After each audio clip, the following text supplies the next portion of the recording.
అల్లు అర్జున్ ఇంటిపై OU JAC దాడితో వివాదం మరింత ముదురుతోంది. దాడి చేసిన వారిపై అల్లు అరవింద్ ఫిర్యాదు చేశారు. దాడి చేసిన నిందితులను శ్రీనివాస్, మోహన్, నాగరాజు, నరేష్, ప్రేమ్ కుమార్, ప్రకాష్లకు కోర్టు రిమాండ్ విధించింది. బిఎన్ఎస్ యాక్ట్ 3315190191/2, 324/2, 292, 126/2, 131 సెక్షన్ల కింద కేసు నమోదైంది. నిందితులను మ్యాజిస్ట్రేట్ ముందు పోలీసులు హాజరుపరిచారు. తెలుగు రాష్ట్రాల రాజకీయాల్లో హాట్ టాపిక్గా మారింది అల్లు అర్జున్ వివాదం. అల్లు అర్జున్ తీరును తప్పుబడుతూ కాంగ్రెస్ విమర్శలు చేస్తోంది. మరోవైపు కుట్రతోనే దాడి చేశారంటూ బీజేపీ, బీఆర్ఎస్ కౌంటర్లు ఇస్తోంది. సినిమా వాళ్ళను టార్గెట్ చేశారంటూ అటాక్ చేస్తున్నారు ఇతర పార్టీల నేతలు. దాడి చేసిన వారు అధికార పార్టీకి చెందిన వారంటూ విమర్శిస్తున్నారు. ఇక బీఆర్ఎస్ నేతలే దాడి చేయించారంటూ కాంగ్రెస్ రివర్స్ కౌంటర్ ఇస్తోంది. బన్నీ ఇంటిపై దాడిని సీఎం రేవంత్, డీకే అరుణ, హరీష్ రావు ఖండించారు. కాంగ్రెస్ పాలనలో నేరాలు పెరిగాయంటూ హరీష్ రావు ఫైర్ అవుతున్నారు. అల్లు అర్జున్ వివాదంపై విజయశాంతి కూడా స్పందించారు. ఒకసారి వరుసగా నేతలు చేసిన ట్వీట్లను మనం చూద్దాం. వరుసగా నేతలంతా కూడా స్పందిస్తున్నారు. ముఖ్యంగా ఇది పొలిటికల్ టర్న్ తీసుకుందని చెప్పాలి. అల్లు అర్జున్పై దాడి ఘటన తొలుత ముఖ్యమంత్రి ఖండించారు. ఇక ఎట్టి పరిస్థితుల్లో దాడిని ఉపేక్షించలేదంటూ ముఖ్యమంత్రి చెప్తున్నారు. మరోవైపు బీఆర్ఎస్ నేత హరీష్ రావు కూడా స్పందించారు. స్క్రీన్పై ఆ ట్వీట్ చూడొచ్చు. The law and order situation in Telangana under the Congress government is alarming. Over 35,944 crime cases have been reported in Hyderabad in 2024. The shocking stone pelting incident at Allu Arjun residence today, a complete failure of governance అంటూ ఆయన ప్రభుత్వ వైఫల్యంగా హరీష్ రావు అల్లు అర్జున్ ఇంటిపై దాడి ఘటనపై స్పందించారు. ఇది ప్రభుత్వ వైఫల్యంగా పేర్కొన్నారు. అలాగే దాదాపు 35,000 పైచిలకు కేసులు, నేరపూరితమైనటువంటి కేసులు ఈ సంవత్సరంలో నమోదైనవి. ఇది కాంగ్రెస్ పార్టీ ఘనత అంటూ ఆయన ఒక రకంగా విమర్శనాత్మకమైనటువంటి ట్వీట్ చేశారు. ఇదంతా కూడా పోలీస్ ఫెయిల్యూర్, గవర్నమెంట్ ఫెయిల్యూర్ అంటూ హరీష్ రావు ఆ ట్విట్టర్లో విమర్శించిన పరిస్థితి. మరోవైపు ఇక డీకే అరుణ కూడా ఈ ఘటనపై స్పందించారు. అల్లు అర్జున్పై దాడి ఘటన ఆమె ఖండించారు. The attack on film star Allu Arjun's house is inhuman and I strongly condemn it. Under Congress rule, law and order in the state has completely collapsed. Police officials must act decisively in such incidents అంటూ ఆమె tweet చేశారు. ఇదంతా కూడా పూర్తిగా ప్రభుత్వ వైఫల్యము, రాష్ట్రంలో శాంతి భద్రతలు పూర్తిగా విఫలమయ్యాయి అంటూ ఆమె ఆరోపిస్తున్నారు. ఇదంతా కూడా అమానవీయం, తీవ్రంగా ఖండిస్తున్నామంటూ డీకే అరుణ కూడా ట్వీట్ చేశారు. సో కాంగ్రెస్ హయాంలో ఇలాంటి పరిస్థితులు ఉన్నాయంటూ హరీష్ రావు, డీకే అరుణ ఇద్దరు కూడా ట్వీట్ చేశారు. ఇక మరొక ఇంట్రెస్టింగ్ ఫ్యాక్ట్, విజయశాంతి, కాంగ్రెస్ నేత విజయశాంతి కూడా ట్వీట్ చేశారు. తెలుగులో ఒక సినిమా విడుదల సందర్భంగా జరిగిన దురదృష్ట సంఘటన, ప్రశాంతంగా ఉన్న ప్రజల మధ్య తెలంగాణ, ఏపీల విభజన రేఖలు తెచ్చే వరకు వెళ్తున్నట్టుగా, తెలంగాణలో విభజన రేఖలు తెచ్చే వరకు వెళ్తున్నట్టుగా గత 2 రోజుల పరిణామాలు, ప్రెస్ మీట్లు, తదనంతర భావోద్వేగాలు అగుపడుతున్నవి. ప్రాంతాలుగా విడిపోయి ప్రజలుగా కలిసిందామనే నాటి తెలంగాణ ఉద్యమ స్ఫూర్తి అట్లా కాక మళ్ళా ప్రజల మనోభావాల మధ్య విభజనలు వచ్చే వరకు నడవాలనేది ఈ సందర్భంగా కొన్ని రాజకీయ పార్టీల ప్రయోగంగా కనిపిస్తుంది. ఏదేమైనా ఒక సంఘటనను బీజేపీ తమకు అనుకూలంగా చేసుకునే ప్రక్రియగా ఈ అంశం తెలంగాణ, ఏపీ రాష్ట్రాల బీజేపీ నేతల ప్రకటనలు కనబడుతున్నవి. సినిమా పరిశ్రమను నాశనం చేసేందుకు తెలంగాణ కాంగ్రెస్ ప్రభుత్వం, ముఖ్యమంత్రి రేవంత్ గారు ప్రయత్నిస్తున్నారని బీజేపీ కేంద్ర మంత్రులు ఆరోపణ చేయడం గర్హనీయం. ఇదంతా అన్ని ప్రాంతాల ప్రజల ఆదరణ, కావలసిన సినిమా పరిశ్రమకు ఎంత అవసరమన్న విశ్లేషణ సినిమా పరిశ్రమ కూడా పరిశీలన చేయాలి, పరిష్కరించుకునే ప్రయత్నం జరగాలి అంటూ హరహర మహాదేవ్, జై తెలంగాణ, విజయశాంతి. ఇది విజయశాంతి చేసిన ట్వీట్. ముఖ్యమంత్రి రేవంత్కు అనుకూలంగా ఆమె ట్వీట్ చేశారు. ఇదంతా కూడా బీజేపీ, 2 తెలుగు రాష్ట్రాల బీజేపీ నేతలు బాధ్యతారహిత్యంగా చేస్తున్న ప్రకటనలు అంటూ ఆమె చేసిన ట్వీట్. మరొక ట్వీట్ ముఖ్యమంత్రి స్పందించారు. సినీ ప్రముఖుల ఇళ్లపై దాడి ఘటన ఖండిస్తాం. ఇది నిన్ననే చేశారైనా. శాంతి భద్రతల విషయంలో కఠినంగా వ్యవహరించాలి, రాష్ట్ర డీజీపీ, నగర పోలీస్ కమిషనర్ ఆదేశిస్తున్నా అంటూ ఈ విషయంలో ఎలాంటి అలసత్వాన్ని సహించలేదు. సంధ్యా థియేటర్ ఘటనలో సంబంధం లేని పోలీస్ సిబ్బంది స్పందించకుండా ఉన్నతాధికారులు జాగ్రత్తలు తీసుకోవాలంటూ నిన్న సాయంత్రమే ముఖ్యమంత్రి అల్లు అర్జున్ ఇంటిపై దాడి ఘటన తర్వాత చేసిన ట్వీట్ ఇది. ఆయన నిన్ననే స్పందించారు. సో వరుసగా ఇలా నేతలంతా కూడా స్పందిస్తున్నారు. ఇక క్రైమ్ రేట్కి సంబంధించి కూడా ఒకసారి మనం చూద్దాం.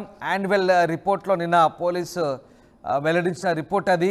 Updated crime cases comparison in 2023 versus 24 అన్నట్టుగా ఇక్కడ ఇచ్చారు. ఓవరాల్ క్రైమ్ రేటు 35,000 పైచిలకు కేసులు నమోదయ్యాయి ఈ ఏడాది. గత ఏడాదితో పోలిస్తే చాలా ఎక్కువ. గత ఏడాది 25,000 ఉన్నాయి, ఈ ఏడాది మరి 35,000 అయింది. ఇది కూడా హరీష్ రావు తన ట్వీట్లో వెల్లడించారు. 35,944 క్రైమ్ కేసెస్ అంటే కేసులు ఇప్పటివరకు నమోదయ్యాయి. గత ఏడాదితో పోలిస్తే చాలా తక్కువ, దాదాపు 10,000 చాలా ఎక్కువ, దాదాపు 10,000 పైగా ఈసారి. ఒకసారి క్లియర్గా చూడండి. 2023లో క్రైమ్ రేటు అంటే కేసులు 25,488 ఉంటే 2024లో 35,940 అంటే దాదాపు 10,000 పెరిగినాయి. ఏకంగా అమంతంగా 10,000 పెరిగినాయి కేసులు. క్రైమ్ రేట్ పెరిగిందని అటు హరీష్ రావు కూడా ఆరోపిస్తున్నారు. అందుకు నిన్న పోలీస్ యాన్యువల్ రిపోర్ట్లో కూడా వెల్లడించిన అంశాలవి, ఈ లెక్కలతో సహా వాళ్ళు వెల్లడించిన అంశాలవి. అలాగే ఇంకా బిఎన్ఎస్ కేసెస్ కూడా పెరిగినాయి. గతంతో పోలిస్తే దాదాపుగా 1000కి పైగా 23,000 గత ఏడాది ఉంటే ఈసారి 28,000 అంటే దాదాపుగా 5,000 పెరిగినాయి. వివిధ సెక్షన్ల కింద పెట్టిన కేసులు ఓవరాల్గా అన్ని రకాలుగా ఆల్ బాడ్లీ కేసెస్ అంటూ క్రైమ్ కేసెస్ అంటూ అవి కూడా పెరిగాయి దాదాపుగా. సో క్రైమ్ రేటింగ్ చాలా పెరుగుతోంది. గత ఏడాదితో పోలిస్తే అన్ని విభాగాల్లో పెరిగింది. ఒకసారి గ్రాఫ్ చూస్తే మీకే అర్థమవుతుంది. ఇది పోలీస్ శాఖ ఇచ్చినటువంటి నివేదిక, నిన్న వార్షిక నివేదిక ఇచ్చింది పోలీస్ శాఖ. ఇందులో గత ఏడాదితో పోలిస్తే ఈ ఏడాది అన్ని రకాలైనటువంటి నేరాలు పెరిగాయి. అంటే రకరకాల కేసులు ఉంటాయి కదా, సో వాటిలో అన్ని విభాగాల్లో ఈ నేరాలు పెరిగాయి. రకరకాల నేరాలు ఉంటాయి కాబట్టి అవన్నీ కూడా గ్రాఫ్ ఒకసారి మనం చూస్తే అర్థమవుతుంది. గత ఏడాదితో పోలిస్తే ఈసారి క్రైమ్ రేట్ పెరిగింది. ఇది పోలీస్ శాఖ అధికారికంగా అఫీషియల్గా నిన్న రిలీజ్ చేసిన డేటా అది. సో అది పక్కన పెడదాం. అది అలా ఉంటే నిన్న హరీష్ రావు కూడా దాన్ని కోట్ చేస్తూ ఈ రకంగా గత ఏడాదితో పోలిస్తే క్రైమ్ రేట్ పెరిగిందన్నారు. కానీ ఇప్పుడు ఒక సినిమా స్టార్పై జరిగిన దాడి ఘటనకు సంబంధించి అయితే రాజకీయ రంగు పొలుముకుంటున్న ఈ నేపథ్యంలో నిన్న యాదృచ్ఛికంగా పోలీసులు యాన్యువల్ రిపోర్ట్ ఇచ్చారు. సరే, దాంతో కొంతమంది కంపారిజన్ కూడా చేస్తున్నారు హరీష్ రావు లాంటి నేతలు. అది ఆ రకంగా దీన్ని అనుకూలంగా మార్చుకున్నారు. సో మొత్తం మీద ఇటు బీజేపీ నేతలు, బీఆర్ఎస్ నేతలు, కాంగ్రెస్ నేతలు ఒకరిపై ఒకరు ఆరోపణ చేసుకుంటున్నారు. ముఖ్యంగా కాంగ్రెస్ నేతలు బీజేపీ నేతలపై విరుచుపడుతున్నారు, బీఆర్ఎస్ నేతలపై విరుచుపడుతున్నారు. అటు బీజేపీ బీఆర్ఎస్ నేతలు కాంగ్రెస్ నేతలపై విరుచుపడుతున్న పరిస్థితి. మొత్తం మీద శాంతి భద్రతల అంశంలో ఒకరినొకరు బదనాం చేసుకుంటున్న పరిస్థితి కనబడుతోంది. సో కాంగ్రెస్ పాలనలో నేరాలు పెరిగాయంటూ ఇటు ప్రతిపక్ష నేతలైతే ఆరోపిస్తున్న పరిస్థితి. సో ఓవరాల్గా ఇది ఒక పొలిటికల్ టర్న్ తీసుకుంది. ఒక సినిమా స్టార్ ఇన్సిడెంట్ ఇదంతా డిసెంబర్ 4 నుంచి ఇప్పటి వరకు జరిగిన ఈ పరిణామాలన్నీ కూడా రాజకీయ పార్టీలు తమకు అనుకూలంగా మార్చుకునేందుకు ప్రయత్నిస్తున్నాయి. సో ఏంటి పొలిటికల్ మైలేజ్ కోసం ఒక సినిమా స్టార్ నేత వర్సెస్ అభినేత అన్నట్టుగా తయారవుతుంది ఇష్యూ. సో ఏంటి చూద్దాం ఒకసారి. మా కరెస్పాండెంట్ మధు ఉన్నారు. మధు, సినిమా స్టార్ ఇన్సిడెంట్ కాస్త పొలిటికల్ టర్న్ తీసుకుంటుంది. అల్లు అర్జున్ డిసెంబర్ 4 నుంచి మొదలుకొని ఇప్పటి వరకు Allu Arjun jail, bail, release and తర్వాత అటాక్, ఇదంతా కూడా ఒక రకంగా రాజకీయ రంగు పొలుముకుంటుంది. రాజకీయ పార్టీలు మీరంటే మీరు కారకులు అంటూ దీనిపై దుమ్మెత్తి పోసుకుంటున్నాయి శాంతి భద్రతల విషయంలో. సో ఏం జరుగుతోంది, దీనికి సంబంధించి రాజకీయ రంగు పొలుముకుంటున్న నేపథ్యంలో ఏ కోణంలో ఆలోచించినా ఒకరిపై ఒకరు విమర్శలు చేసుకుంటున్నారు. సో పొలిటికల్ టర్న్ తీసుకోవడం పట్ల ఎట్లాంటి చర్చ సాగుతుంది? ఎగ్జాక్ట్లీ, నిజంగానే వివాదం పెద్ద స్థాయిలో ముదిరిపోతా ఉన్నటువంటి సిచ్యువేషన్ కనిపిస్తా ఉంది. ఒకవైపు ప్రతిపక్షాలు బీజేపీ, బీఆర్ఎస్ ఏమో అల్లు అర్జున్ కు అండగా మాట్లాడుతుంటే ఆ ఘటన దురదృష్టకరము, దాన్ని ఎవరు తప్పు పట్టట్లేదు, రేవతి చనిపోయినటువంటి సిచ్యువేషన్ ని. కానీ ఈ అల్లు అర్జున్ పైన జరుగుతున్నటువంటి దాడిపైనే మేము స్పందిస్తున్నామంటూ ప్రతిపక్షాలు చెప్తా ఉన్నాయి. ఒకవైపు చెప్తా ఉంటే కాంగ్రెస్ మాత్రం అవుట్ రైట్ గా కాంగ్రెస్ పార్టీ నాయకులంతా కూడా విమర్శలు చేస్తా ఉన్నారు. చాలా ఘాటైనటువంటి వ్యాఖ్యలతో అల్లు అర్జున్ ని విమర్శిస్తూ స్టేట్మెంట్ చేస్తా ఉన్నారు. నువ్వు సినిమాల్లో హీరోవి కానీ నిజ జీవితంలో మాత్రం విలన్ అనేటువంటి స్టేట్మెంట్లు కూడా కాంగ్రెస్ పార్టీ నాయకులు చేస్తా ఉన్నారు. మొత్తం డ్రామా చేస్తావు, నువ్వు చెప్పినంత అబద్ధాలు, ఆ రోజు జరిగినటువంటి తీరు, మీడియా సమావేశంలో నువ్వు చెప్పిన అన్ని కూడా అబద్ధాలే అనేటువంటిది కార్నర్ చేస్తూ వీడియో రిలీజ్ చేసి పోలీసులు వీడియో చేసినటువంటి రిలీజ్ చేసిన వీడియోలను సోషల్ మీడియాలో పెద్ద ఎత్తున ప్రచారం చేయడము, కామెంట్ చేయడము ఈ రకంగా కొనసాగుతోంది. ఇంకొక అడుగు ముందుకు వేసి కాంగ్రెస్ పార్టీ నేతలతో సన్నిహితంగా ఉన్నటువంటి మరి ఫోటోలు రిలీజ్ చేశారు. ఓయూజేఏసీకి సంబంధించినటువంటి వారు ఇది దాడి చేసినటువంటి ఘటనలో శ్రీనివాస్, మోహన్, నాగరాజు, నరేష్ వీళ్ళందరి పైన కేసు ఫైల్ అయ్యారు. ఇక ప్రేమ్ కుమార్ ప్రకాష్ అయితే కోర్టు రిమాండ్ విధించింది. బిఎన్ఎస్ యాక్ట్ 331(5), 190, 191(2), 324(2), 292, 126(2), 131 సెక్షన్ల కింద కేసు నమోదు చేసి వాళ్ళందరినీ రిమాండ్కి పంపించినటువంటి సిచ్యువేషన్ ఉంది. నిజంగానే ఇది ఒక రాజకీయ రంగు పులుముకుంది.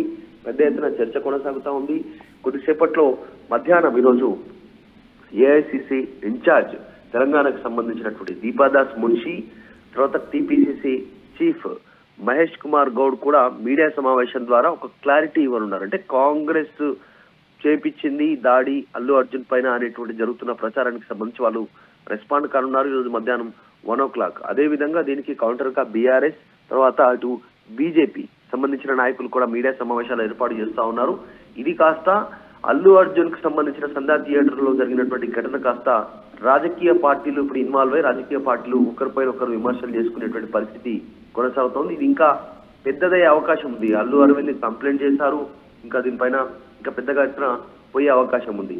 నిన్ననే హరీష్ రావు చెప్పారు. ఆ హరీష్ రావు స్టేట్మెంట్ తెలంగాణలో శాంతి భద్రతలు గాడి తప్పాయి. ముఖ్యమంత్రి రేవంత్ రెడ్డి వచ్చిన తర్వాత హోంశాఖ ఆయన దగ్గరే ఉంది కాబట్టి అప్పటి నుంచి కంట్రోల్ చేయలేకపోతా ఉన్నారు, నేరాలు పెరిగినటువంటి సిచ్యువేషన్ ఉందనేటువంటి స్టేట్మెంట్ చేయాలి. ఇప్పటికైనా శాంతి భద్రతల విషయంలో ఆయన కంట్రోల్ కు తేవాలనేటువంటి స్టేట్మెంట్ చేస్తారు. బీఆర్ఎస్ బీజేపీ నేతలు చాలా ఘాటుగా స్పందిస్తున్నారు ప్రభుత్వం పైన. కాబట్టి ఇది కాంగ్రెస్ చేసినటువంటి దాడి అనేటువంటిది బీజేపీ చెప్తా ఉంది ఒకవైపు. మరోవైపు డైరెక్ట్ గా పేరు మర్చిపోయినందుకే ఈ అల్లు అర్జున్ ఈ రకంగా ఇంత ఇబ్బంది పెడతా ఉంది కాంగ్రెస్ ప్రభుత్వం అనేటువంటిది బీఆర్ఎస్ చెప్తా ఉంది.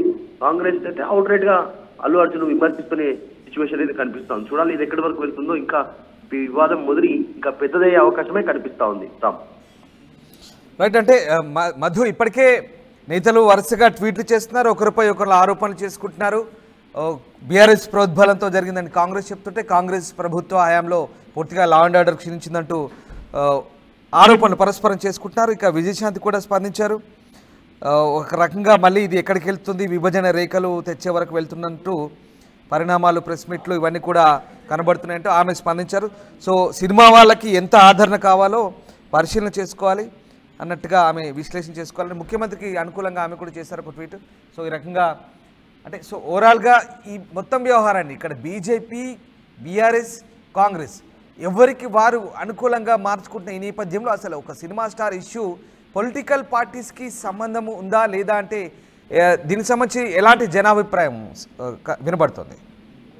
ఎగ్జాక్ట్లీ. అంటే నిన్న జరిగినటువంటి దాడిని ముఖ్యమంత్రి రేవంత్ రెడ్డి ఖండించారు, ట్వీట్ చేస్తారు. ఆయన శాంతి భద్రత విషయంలో ఎక్కడ కాంప్రమైజ్ కావద్దంటూ డీజీపీకి, సిపికి ఆదేశాలు ఇచ్చారు ట్వీట్ ద్వారానే అయినా కూడా. కానీ అంతా పక్కన పెడితే దాడి చేసినటువంటి వ్యక్తులు ఎవరైతే ఉన్నారో ఆ వ్యక్తులు కాంగ్రెస్ పార్టీ నాయకులతో దిగినటువంటి ఫోటోలు ఓఈజేఎస్ అని చెప్తున్నప్పటికీ కూడా వాళ్ళు కాంగ్రెస్ పార్టీ నాయకులతో దిగిన ఫోటోలు పెద్ద ఎత్తున వైరల్ అవుతా ఉన్నాయి సోషల్ మీడియాలో.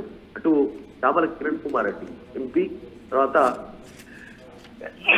ముఖ్యమంత్రి రేవంత్ రెడ్డితో దిగినటువంటి ఫోటోలు ఏదైతే దాడి చేశారో ఇన్సైడ్ అల్లు అర్జున్ గేటు దూకి లోపల పూలకుంటే బలగొట్టడం కానీ, మాట్లాడడం కానీ, అక్కడనే మీడియాతో వార్నింగ్ ఇవ్వడం కానీ, అల్లు అర్జున్ కి మీడియాతో మాట్లాడుతూ ఎవరైతే ఎక్కువగా ఇన్వాల్వ్ అయ్యారో వాళ్ళందరూ కూడా దాంట్లో ఎక్కువ శాతం కాంగ్రెస్ పార్టీ నాయకులతో తిరిగిన సాన్నిహిత్యంగా ఉన్న ఫోటోలు వైరల్ అవుతా ఉన్నాయి.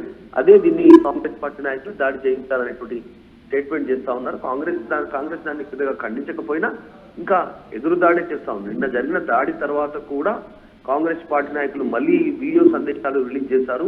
ఖచ్చితంగా అల్లు అర్జున్ ని టార్గెట్ చేస్తూ మళ్ళీ చేస్తారంటే దాడి ఘటన తర్వాత ముఖ్యమంత్రి రేవంత్ రెడ్డి ట్వీట్ చేసిన తర్వాత కూడా కాంగ్రెస్ పార్టీ నాయకులకు సంబంధించిన వీడియో సందేశాలు ఆగలేదు అల్లు అర్జున్ టార్గెట్ చేస్తూ చేసినటువంటి వీడియోలు. కాబట్టి ఇది కాంగ్రెస్ చేసిన దాడిగానే ప్రతిపక్షాలు భావిస్తా ఉంది. ఇక్కడ సోషల్ మీడియాలో మాత్రం మిక్స్డ్ ఒపీనియన్ ఉంది అల్లు అర్జున్ సంబంధించిన దానిపైన. కొంతమంది ఆయన పైన జరుగుతున్నటువంటి దాడిని, ఆయన పైన కేసులు సమర్థిస్తుంటే కొంతమంది మాత్రం దీన్ని ఖండిస్తూ పోస్టులు పెడతా ఉన్నటువంటి సిచ్యువేషన్ ఉంది. చూడాలి ఎక్కడి వరకు వెళ్తుందో. నిజంగానే ఇది రాజకీయ పార్టీల వివాదంగా ముదిరిపోయింది. Ram right. Yes, thank you Madhu, thanks for the update. So Telugu రాష్ట్రాల రాజకీయాల్లో అయితే అల్లు అర్జున్ వివాదం ప్రస్తుతం హాట్ టాపిక్గా మారుతోంది. ఇదంతా కూడా పొలిటికల్ టర్న్ తీసుకుంది. ఓవైపు నిన్నటి దాడి ఘటన నిందితులను అయితే స్టేషన్లో తీసుకెళ్లారు. వారిపై కేసులు కూడా నమోదయ్యి వివిధ సెక్షన్లో ఇప్పటికే వారిని మ్యాజిస్ట్రేట్ ముందు హాజరుపరిచారు. ఆ పిక్ చూడొచ్చు ఒకసారి మీరు. వాళ్ళంతా కూడా అల్లు అర్జున్ దాడి ఘటనకు సంబంధించి వాళ్ళంతా కూడా దాడి ఘటనలో పాల్పడ్డ నిందితులు. సో ఇప్పుడు అయితే ఈ అంశంపై పొలిటికల్ టర్న్ తీసుకుంటున్న నేపథ్యంలో ఎవరికి వారు అనుకూలంగా మార్చుకుంటున్న పరిస్థితి. సో మొత్తం మీద ముఖ్యమంత్రి అయితే ఖండించారు ఈ అంశాన్ని, రాజకీయం చేయొద్దంటూ చెప్తున్నారు. శాంతి భద్రతల అంశంగానే పరిగణిస్తున్నాం, సీరియస్గా తీసుకుంటున్నాం అంటున్నారు. కానీ రాజకీయ పార్టీలు ఎవరికి వారు అనుకూలంగా మార్చుకుంటున్న పరిస్థితి కనబడతా ఉంది. బీజేపీ, బీఆర్ఎస్, కాంగ్రెస్లు పరస్పరం కౌంటర్లు వేసుకుంటున్నాయి. సినిమా వాళ్ళని టార్గెట్ చేశారంటూ అటాక్ చేస్తున్న పరిస్థితి.